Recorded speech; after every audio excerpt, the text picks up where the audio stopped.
प्राण एवं दैहिक की स्वतंत्रता दी गई है। कानूनी तौर पर आपको फांसी दी जाएगी या नहीं दी जाएगी, कौन डिपेंड करेगा, किस पे डिपेंड है, कोर्ट पर डिपेंड है। आया बात समझ में, ये क्या कहता है आर्टिकल 21।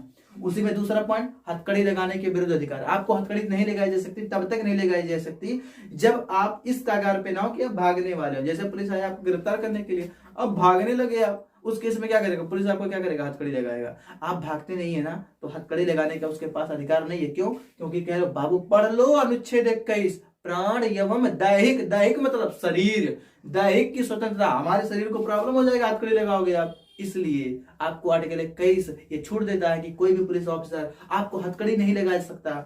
तीसरा पॉइंट, शुद्ध पर्यावरण। देखे होगे बहुत सारे घरों के सामने देखो नाला रहता है, नाली रहता है, उसमें बहुत सारे मच्छर मक्खियां भिन भिन करती रहती हैं। उस केस में क्या होगा, पर्यावरण गंदा रहेगा, दूषित रहेगा, हम लोगों को प्रॉब्लम होगा। उस केस में आपको शुद्ध पर्यावरण की मांग कर सकते हैं। कहां पे जाएंगे, डायरेक्ट न्यायालय में जाएंगे? नहीं ना, अपने जाके पंचायत से कह सकते हैं, ऐसी बातें लागू कर सकते हैं कि सर देखिए हमारे यहाँ ऐसे प्रॉब्लम है। अगर वो नहीं मान रहा तो इसके डायरेक्ट सुनवाई कर दीजिए। कहां पर, सुप्रीम कोर्ट में, अपने सत्र न्यायालय में नहीं, उच्च न्यायालय में नहीं। अगर आप चाहते हैं तो डायरेक्ट जा सकते हैं, कहां पर, सुप्रीम कोर्ट जा सकते हैं। क्यों? क्योंकि ये मौलिक अधिकार है। मौलिक अधिकार के लिए डायरेक्ट राजा कौन बन गया है, सुप्रीम कोर्ट कह रहा है कि बबुआ तू कहीं ना रहो, आज तू मेरे पास, हम ही तुम्हारा सुनवाई कर देंगे। ये मत डरना कि पहले सत्र न्यायालय जाना चाहिए, उसके बाद उच्च न्यायालय, उसके बाद सर्वोच्च न्यायालय ना। तू आना चाहता है तो डायरेक्ट मेरे शरण में आ जा, कोई बात नहीं, टेंशन लेने की कोई, मैं उनको मार मार के एकदम सही करूंगा, ठीक है ना।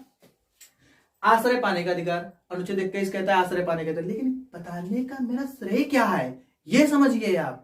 आपके कंपटीशन में ऐसे पूछेगा हथकड़ी लगाने का विरुद्ध अधिकार किस अनुच्छेद के तहत आता है, तो अनुच्छेद 21 के तहत। आश्रय पाने का अधिकार किस अनुच्छेद के तहत आता है, अनुच्छेद 21 के तहत। शुद्ध पर्यावरण की मांग किस अनुच्छेद के तहत आप कर सकते हैं, अनुच्छेद 21 के तहत। आया बात समझ में। अनुच्छेद 22 समझो ना, अनुच्छेद 22 कहता है गिरफ्तारी के विरुद्ध संरक्षण प्राप्त है आपको। क्या क्या देखिए, कारण बताकर कोई पुलिस ऑफिसर आपको गिरफ्तार करेगा, ऐसे नहीं कि चलो तुम चलो पुलिस ऑफिसर। अरे भैया कोई शिकायत किया है, दो ना लिखित उसको, वारंट पेपर दो ना उसको कि देखो फला व्यक्ति आपको गिरफ्तार किया है, आपको जाना है थाने में, थाने में बुलावा है आपका, समन हो तो समन दिखाओ, वारंट हो तो वारंट दिखाओ उसको। लेकिन कभी कभी क्या होता है, संज्ञेय अपराध होता है, जैसे किसी का मर्डर कर देना, मान लीजिए 2 लड़के मर्डर कर दिए, तीसरा कोई उसमें था, क्या था, तीसरा कोई उसमें था कि वो भी उत्साहित था कि मारो, हम है ना पीछे से। उस केस में जो तीसरा व्यक्ति था, अगर उसको भी बुलाया जाएगा तो बिना वारंट के उसको कर रहे, क्योंकि ये संज्ञेय केस हो गया ना, किसी को मार देना, जान से मार देना, जान से मारने की धमकी देना। ऐसे केस में क्या होगा, जितने लोग रहेंगे उस ग्रुप में सबको लेकर जाया जाएगा, तो वहां पे वारंट या समन की जरूरत ही नहीं पड़ेगी, डायरेक्ट आपको उठा के लेके जाएगा। समझ में आया कि नहीं आया।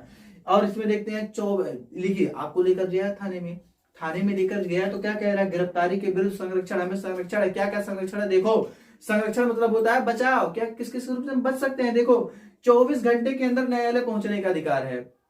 मतलब क्या होता है, कभी कभी क्या करता है, 3-3 दिन जो मतलब गांव में रहते हैं लोग, वो पुलिस वाले नहीं समझ पाते हैं उन लोगों की, भाई क्या नॉलेज होगा इनको, तो 24 घंटे को छोड़ो, 48 घंटा नहीं बल्कि 4-4 दिन थाने में ही रख लेते हैं वो लोग।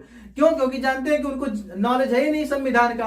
क्योंकि संविधान कहता है, संविधान का अनुच्छेद 22 कहता है कि 24 घंटे के अंदर उसे किसी ना किसी न्यायालय में पहुंचा देना है। अगर नहीं पहुंचाएगा ना तो थानेदार चला जाएगा जेल। समझ में आने की जेल में ही जेल है, बात समझ में। लेकिन एक बात सुन लो, छुट्टी का समय नहीं जोड़ा जाता है, आप वहां पे पागल मत बन जाना।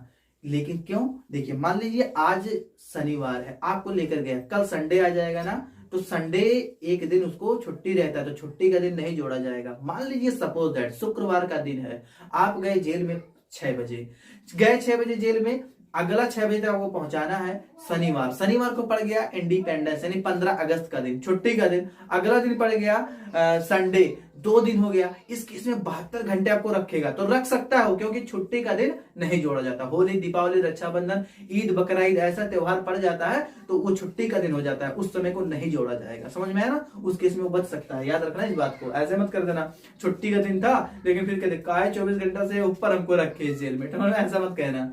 आगे देखते हैं, जब आप चले जाएंगे जेल में तो क्या कर सकता है वो, देखिए वह अपने मनपसंद वकील से जमानत ले सकता है, अपने मनपसंद वकील को चुन सकता है, उसके पास ये अथॉरिटी दी गई है। किस अनुच्छेद के तहत, अनुच्छेद 22 के तहत। आए बात समझ में कि अनुच्छेद 22 में कहा है कि जो भी मुजरिम हो वह अपने मनपसंद वकील से जमानत करवा सकता है। लेकिन क्या अगर कोई गरीब व्यक्ति है, तो उसके पास वकील खरीदने की, वकील को लेने की पैसा नहीं है, तो क्या करेगा? सरकारी वकील भी मिलेंगे ना बिना पैसे के, लेकिन क्या होता है, सरकारी वकील अच्छे से काम नहीं करते बबुआ।